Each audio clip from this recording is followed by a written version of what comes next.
Hey everyone, Phil here. Welcome back to Obscure Victories Gaming. This week, me and my little AI guys are gearing up for an epic showdown against number 4 ranked Oregon.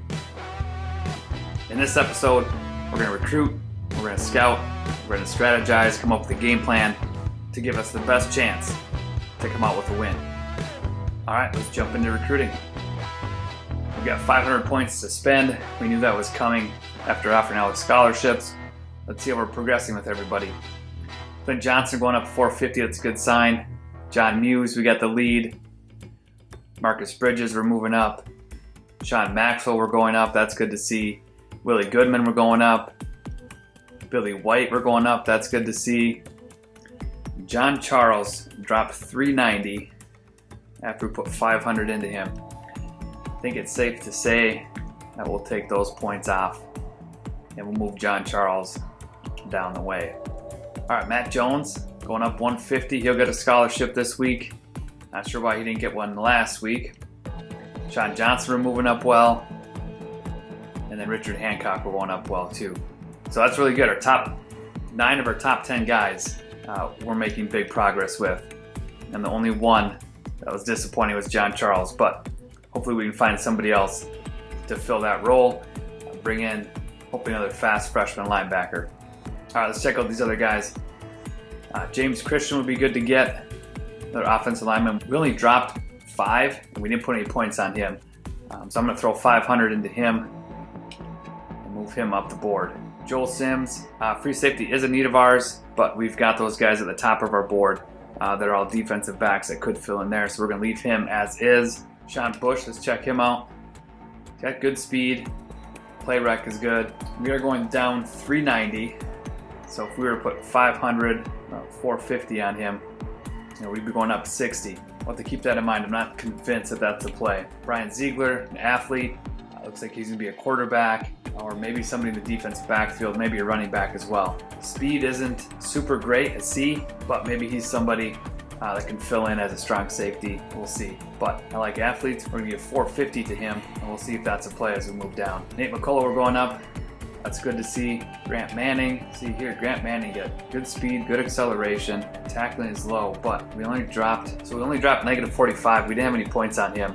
I'd like to get 250 on him after taking 250 from Brian Ziegler here because we're moving up on Ziegler. So I like that so far. And actually, let's get these guys scholarships. So we're going to drop him to 200. Scholarship, you're welcome. Oh, Ziegler's a JUCO guy though. 200, no scholarship. We'll see what else shakes out here. Isaac Simon going up. That's good to see. Our kicker. We need a kicker this year. I don't know how good of a kicker Darryl Brown is going to be. He's a sophomore right now. He's at 72. So I'd like to maybe get somebody in who's a little bit stronger kicker right off the bat. So Darryl Harris could be that. But we're going to leave him as is. Greg Jordan. Tight ends are tough to get. He's going down. Vince Whitaker. He's got that average speed. That C speed makes me a little bit wary now based on what happened with the guys last year. So we'll keep him as is. D-tackle Marcus Young going up. Jason Anderson. Nick Willis was dropping big time. Got that speed that we can't make that up though. He's going to come off the board. Matt Anderson dropping down. He would be good to get. Now I always debate, is it worth it to put a few points into him or is it better to keep more points on other guys I really want? I just don't know if Matt Anderson is the priority. But I could take, let's do this. I think Brian Ziegler, since he's a JUCO, isn't the guy. Matt Anderson is going to go up. Really disappointed I forgot Brian Ziegler was a JUCO. But we'll move on here. Jason Anderson going up. Johnny Turner, another speed guy, going up 50. I'd like to just get a scholarship on him. I'll take it from Richard Hancock, since he's a hometown kid. Move Johnny Turner up and get him a scholarship. Eric Muhammad dropping down 485. We'll keep him as is. I just don't think, over making so much ground with Matt Anderson. We're going to keep Matt Anderson as is. Jared Rogers going up 60, but Kansas jumped up 260, so we're going to be dropping. And Nebraska's up 300. We're dropping 240 from those two. He's got that speed we want though. Brendan Brown going up 220. Ray Mitchell dropping 60. And he's got speed. Trying to see where I can take some points. love to spread them out more, but I think we're maxed out. All right, so Ray Mitchell, we're just going to move up the board here. There, Johnny Turner, we move Whitaker up the board. I just think these linebackers are more important than some of these other guys. Rogers, I think even over these cornerbacks, as we got those defensive backs up there. All right, Jonathan Day, or who is it? Where are we at? Brandon Brown going up. Jonathan Day, and it's 410. We'll keep him as is. Andy Sims, he's probably JUCO kid.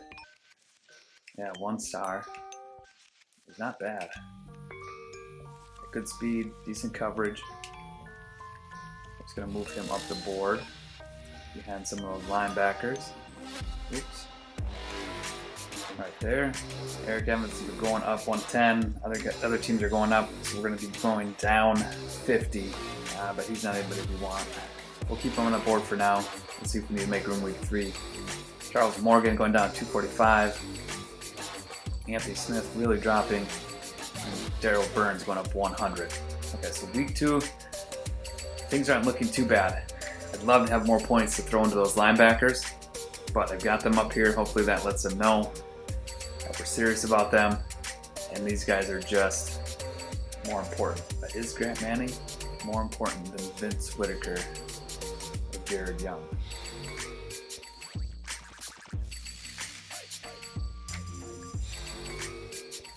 I think Vince Whitaker gets the 200.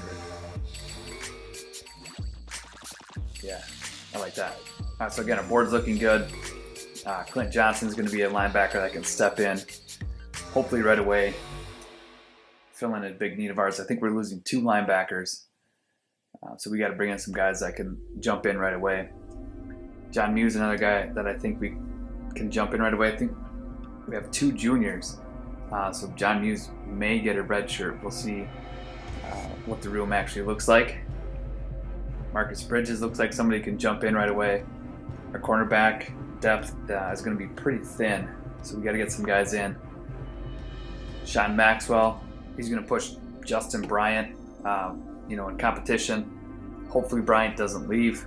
Hopefully we can have both those guys on the roster. If Bryant leaves, we're going to be hurting, as far as having athletic quarterbacks. But Sean Maxwell is too good to pass up. Willie Goodman looks like a really good athlete. Again, in the defensive backfield. Billy White would be a huge get for us. I think he could anchor our offensive line for years to come.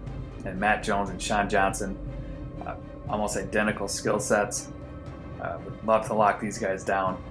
That way our defensive backfield is set for a couple years. Richard Hancock, top guy in New Mexico. Love to get him and continue just to sign the top guys in New Mexico. But he looks solid. Good tackle, good hit power, good play rack, good power moves. So somebody we could use. And then James Christian, somebody we just threw points on this week. As you saw, good blocking skills. He's got the acceleration, got some decent strength. So maybe with a red shirt, turns into a really good offensive lineman for us. Matt Anderson looks like a good strong safety. Zone coverage is good enough. Maybe a red shirt for him.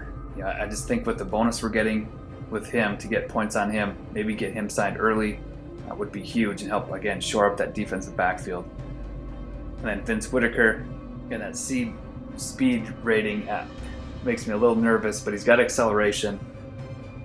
Now that I think about it, I forgot he was a C speed. So is he better over Grant Manning, Turner, Mitchell even? Boy, I think we're putting it into Mitchell. Yeah, so there we go. We just switched that. Pays to know your guys. So he's got a B speed, makes me feel much better. B acceleration. He's a 63 instead of a 64, so I feel much better getting him than Vince Whitaker or even Grant Manning there. So those are the top 12 guys we're looking to lock down. We're not going to dive into some of these guys, but top guys here, making good progress with. Hopefully to have them signed. I always think by week 8, 9, it'd be nice to have some guys signed. Then we can really dive into some of the other guys we had on our board. But week 3, we'll check it out again, add some more guys, knock some guys off. Top guys will look the same, but the bottom guys, we might get some fresh blood on there. So that's going to do it for recruiting. Let's move on to scouting. All right, Oregon is coached by Mario Cristobal. They got the pistol offense. They're going to run slightly more than they pass. They're going to be a little bit more conservative. Fairly conservative actually on third and long, second and long. I look for some draws and some screens rather than some deep shots. And they're not going to go no huddle. Defensively, they got a 3-4. They're going to defend the run slightly more than they defend the pass, and they're going to be slightly more aggressive. So we'll be ready for some blitzes here. Mario is a level 35 head coach. You can see kind of the bonuses he gets through here. The big one, call time out to get cold guys hot, or not even hot, but back to normal. So that's not that big of a deal, but they're going to be able to guess some of our plays, see what's coming. Rivalry games don't really matter.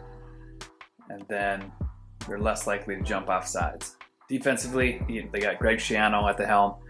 They get all the bonuses. So all their guys are going to be bonused out, which is good for them and not so good for us. Offensively, they got Rod Carey. Again, almost all the bonuses here for his guys. And Oregon comes in with a lot of high 80, 90 guys already. So once they take the field, they get all these bonuses. They're going to be much better. So we got to be ready for that. All right, player-wise, we're going to start on offense. We'll start with Marcus Holden, redshirt senior, left guard, 94 overall. He's got great measurables here. Pass blocking is at 99, run blocking 89, impact blocking 91. He's got good strength, so he's going to be able to hold down the interior left side of their line. Next, we got Brian Kendrick, redshirt junior, 91 overall. Good speed, good acceleration. Catching is way up there on everything. Spec catch is the lowest at 85. So we got to be ready to stop him. I think Chad James is definitely up for the challenge, as is Cornelius Houston. I think Cornelius has shown that he plays above his rating, which is weird, but I think that's the case. So they'll be ready for him. And then right behind Brian Kendrick, they've got Brian Williams, 6'5 junior, 90 overall. Good speed, great acceleration, catching, route running, really high. Catching traffic, spec catch, not so much. But with those two guys on the outside, our defensive backs have really got to come to play. And then again, on the left side of their line, left tackle Philip Grant, 6'6", 284-pound senior, 90 overall. Got good speed, great acceleration. Awareness is up there. Pass blocking is great. Run blocking is good. Impact blocking is great. Strength, stamina. So the left side of their line is their strength. But I think, as we'll see here, so if we blitz, maybe it's from the middle, to their right side. All right, defensively, they got defensive tackle Johnny Anderson, 94 overall. Good speed and acceleration for a D tackle. Strength is way up there. Tackle, power moves, finesse moves, block shedding is way up there. He's going to be a force in the middle. And much like we saw with Robert Neal last week, our interior guys struggled with some double teams to take care of their defensive tackles, especially these high-end guys. And Johnny Anderson is a level up from even Robert Neal. So definitely got to be ready for that. Next on defense, we got free safety Lynn Coleman, 6'3 senior, 90 overall. Great speed, great acceleration, great agility. His tackling is good for a safety. Man coverage is good enough. Zone is really good. Play rec is really good. He's got some hip power. He can catch. His pursuit's really good. So somebody that can do a lot of damage from the defensive backfield. Next, we got right outside linebacker Jordan Miller, 6'2 redshirt senior, 88 overall. Great speed, great acceleration. He's got good tackling, play rec. Block shedding is good enough. Pursuit's good enough. Zone coverage is good. Man coverage is good. He's got hit power. His strength is up there. So from a linebacker position, somebody that can cause a lot of problems for us. They've got guys on every level, that are really strong. They're fast and can disrupt our plays. So we really got to be ready for these guys. And then lastly, they got right end Rob Brown, redshirt junior, 88 overall. The speed and acceleration, not really high for a right end. So I don't know if pass rushing is his forte, but definitely good enough to give our left tackle, Elliott Smith, a challenge all game long. Strength is up there, tackling's way up there, power moves, finesse moves, block shedding, pursuit, he's got hit power. So our offensive line is going to have to really focus on taking care of their responsibilities, making solid double teams, securing that double team before they get to a second level. But if we don't get to that second level, their linebackers are ready to make plays too. So it's going to be a great challenge for us this week. So as you look through their roster, again, a lot of high 80s, a lot of low 90s, mid 90s guys. They remind me a lot of Nevada with where their strengths are on both offense and defense. But just, a a couple of steps up from where Nevada was. So again, definitely going to be a great challenge for us. But I think me and my little AI guys are definitely up for the challenge. All right, let's dive into their depth chart, see if we can find any weaknesses. They got redshirt freshman Terry Tidwell. You saw last year their quarterback won the Heisman. So Tidwell is stepping in as a redshirt freshman. Looks really solid. 88 speed, 86 excel. Got good awareness for a redshirt freshman, so he's no slouch. Ray Anderson looks good. I think we saw Andy Brown carry the ball a few times on some highlights last year and this year.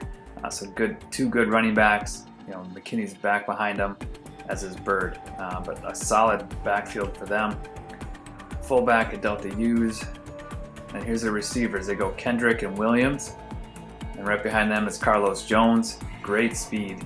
Wow, he is their speedster. 98, 97 excel. And then Johnny Gardner behind him. We'll throw in their tight end, just like us, Terrence Staley. So a solid receiving core. Tight end wise, Will Love, McAfee, tons all solid tight ends here. So we can't just focus on stopping their receivers, their running backs. We also got to focus on their tight ends. And their tight ends are also probably going to hold down the offensive line as well if needed and run block well. Left tackle, we saw Philip Grant, 90 overall. Left guard, we saw Marcus Holdenser. The left side is really strong. And here we go, center, 60, freshman. All right, so I like this. We've got Swain in the middle. 60 is really low. I'm hoping that's something that we can really exploit. Again, whether that's bringing blitzes up the middle, trying to get him one-on-one, even with a linebacker, I think would work. So I'm actually going to make a note of that. All right, so that's exciting to see. But next to him, they've got really good linemen as well. So the right guard's 88, left guard's 94. So those guys can definitely hold their own. I just think if we can get Dustin Morgan one-on-one with one of our guys, we can win that battle more often than not. And then Alan Thompson, 90 overall at right tackle. So definitely got to take advantage. We're going to have to send 5 guys quite a bit to get some pressure on them and hopefully win the battle against their center. Defensively, Pedro Wheeler, 81 overall. He's got decent speed, acceleration. He's not nearly as good as Bob Brown here, so maybe something that we have to keep in mind, as we run, as we slide protection. Maybe we run to their left, slide our protection to their left, and I'm just going to make a note of that quick. Or we'd have to slide our protection to the right, not to the left. We want to slide it over to Bob. All right, D-tackle wise, we saw Johnny Anderson. Charles Baker, only an 80 overall. Our guards have to be able to double up with our center and take care of Johnny while to leave, hopefully, Charles Baker one-on-one. So based on the play, if I understand the offensive line's assignments well enough, I can switch runs, from side to side. And I'm just going to make a note of that quick. All right, linebacker-wise, Joe Curry, 86, solid linebacker for them. 81 speed, 92 excel, and they go 82 in the middle with Townsend. And good speed, good acceleration. And then there's Jordan Miller. So their linebackers, fast enough, accelerate well. They're going to be able to get to the ball. Cornerback-wise, Zach Brunner at 87, Rodney Hawley at 83, and Billy Quinn at 80. So solid defensive backs. Brunner is a burner. 98 speed, 97 acceleration. I think Blount and Williams will have their hands full here, and I'm hoping Sanders can take advantage and win this battle with Billy Quinn in the slot. Or Randy McCarty, whoever it is. I like Sanders in this matchup, which makes me feel really good about putting him in the slot with his skill set. So we'll see how that goes. Free safety, there's Lynn Coleman. Strong safety, 79, Jake Herron. Again, not the fastest. Let's check out his coverage ability. 73 man, 77 zone. So it's good enough. But again, if we take a deep shot like we did last week, identify that Herron is the weakest by a good margin. We want to throw it to his side, see if our guys can't come down with the ball over him. It's not as big of a mismatch as it was last week, but definitely something I think we'll have to take a shot on. Kickers look solid. Punter and kicker. There's a returner, it's Terrence Daly. Returner, kickout specialist. And their long snapper is Marcus Holden. All right, so after scouting the players, the coaches, game plan wise, I think if we send 5 guys on most passing downs, I think that's our best bet to get to the quarterback and get some pressure on him. The quarterback is a redshirt freshman, so combined with their young center, hopefully pressure up the middle can get to them. On their defensive side, strong safety is a 79. Again, it's not the biggest mismatch. I think Blount is a 79, I think Williams is a 73. But aside from breaking the press coverage, if we take a shot, it's going to be towards their strong safety. And then their left end is their weakest defensive lineman.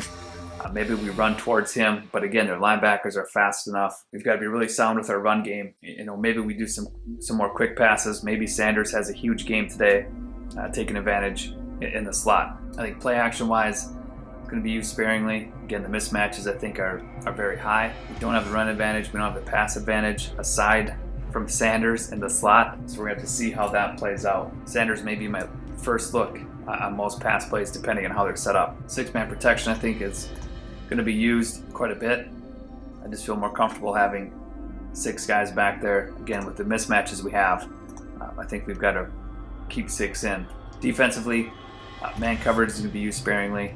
I think their wideouts are really good. I think aside from Chad James, I think man coverage is going to be a struggle. So again, we'll sit in zone, we'll play our zones well, keep everything in front, tackle well. Man blitzes will be used, again, just a little when I think it calls for it.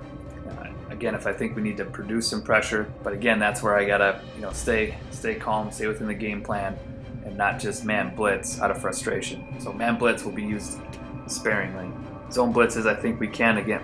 I think we've got to get pressures of 5 or 6 guys going to get some one-on-one matchups and win up the middle against their center. And defensively, I don't think we have the run advantage or the pass advantage.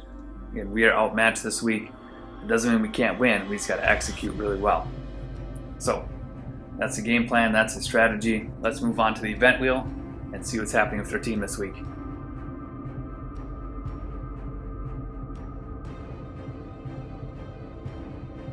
All right, so the first one we get is brick wall. So our D-line is going to get +2 to their block shedding and their power move and finesse moves. So that's going to help out those guys.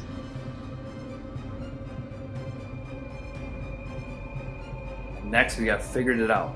So +7 awareness to 1 player, and we'll figure out who that is here. Wide receiver number 5. So doesn't see the field much, but he's going to get +7 awareness. And that'll help him out, maybe help him see the field more. We'll see. All right, so let's take care of our event wheel events really quick.